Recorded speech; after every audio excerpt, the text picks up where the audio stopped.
Well, at least Russell Crowe was good.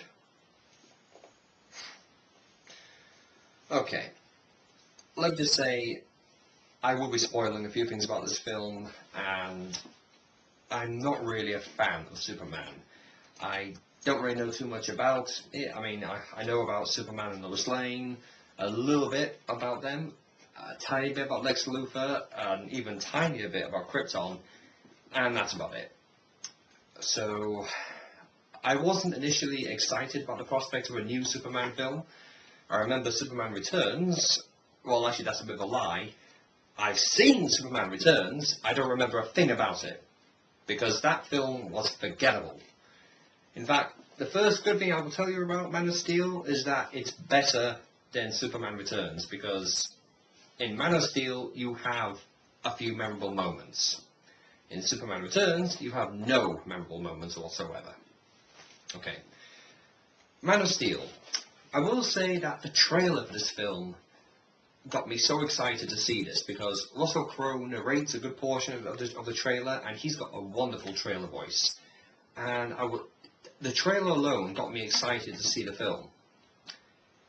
Unfortunately, the film doesn't really live up to what the trailer says you'll get. It's just... Okay, the first part of the film, you're on Krypton, and that is by far my favourite part of the film, because Russell Crowe just completely, he dominates the scenes in the first part of the film. Russell Crowe is by far the best thing in Man of Steel, because it certainly isn't Henry Cavill. Is it Cavill? Yeah, Henry Cavill. It certainly is not him, because he just gives a horribly bland performance. But to be fair, he doesn't. Well, he's not really given any good lines to say anyway. I mean, he looks like Superman, but that's not really enough. One thing that did especially annoy me was Lois Lane and Superman, their relationship. Because, okay, anyone who knows anything at all about Superman knows that Lois Lane and Superman get together. In this film, no effort is made at all to build up their relationship, to build up the romance. It was just so lazy. There was no effort at all put into building up the romance, making us believe that these two love each other. No effort was made at all. It was literally a case... Okay, this is what it boiled down to. It basically came down to this. Hi, I'm Superman. Hi, I'm Lois Lane. Do you want to get together? Yeah, sure. That was essentially it.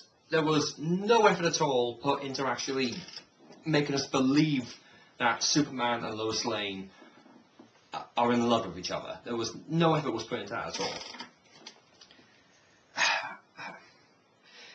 Like I said, the first part of the film, when you're on Krypton, was great, but as soon as you get to Earth, it just completely falls flat on its face. It just became so dreary.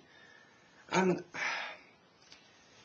there's a point where, when General Zod comes, and he sends one of his minions down to the humans and says, right, we want Superman, and we want Lois Lane. Why do you want Lois Lane? There's no reason why you should want Lois Lane. I don't think they even explain why they want Lois Lane. And it's not just that. I mean, Lois Lane is in several places where she shouldn't be. And it's like, for example, there's a point where the military are flying this aircraft to try and drop something at General Zod. I can't remember what it was. But they're flying towards General Zod's ship. And Lois Lane is on the plane. Why is she there? It's like, what reason is she there? I mean, is her reason to be there solely so she can fall out the plane? And, I mean, the 30-minute action scene at the end between Superman and General Zod, it was just so boring.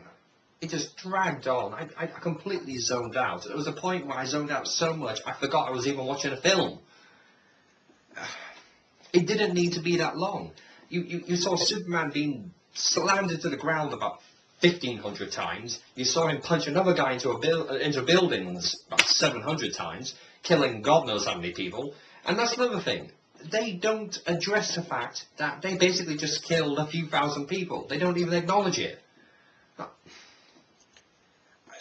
I'm sorry, in a superhero film, you can't just kill a few thousand people and not even acknowledge the fact you just killed a few thousand people. You can't do that in a superhero film. It's just, I don't know. I just think that this was such a waste. It was a wasted opportunity because the trailer, like I said, the trailer made this film look so good, and it was just such a horrible disappointment. I mean, like I said, there's two good things about this film. Russell Crowe, and it's better than Superman Returns. That's about all I can say about this film that's actually really good. Yeah. Would I recommend you go see Man of Steel? I think if you want a good popcorn summer action film, yeah, go and see Man of Steel. But if you want to see a film that's really worth your time, maybe you shouldn't go see it. You know, summer action film, yeah. Deep, powerful film, no, not at all.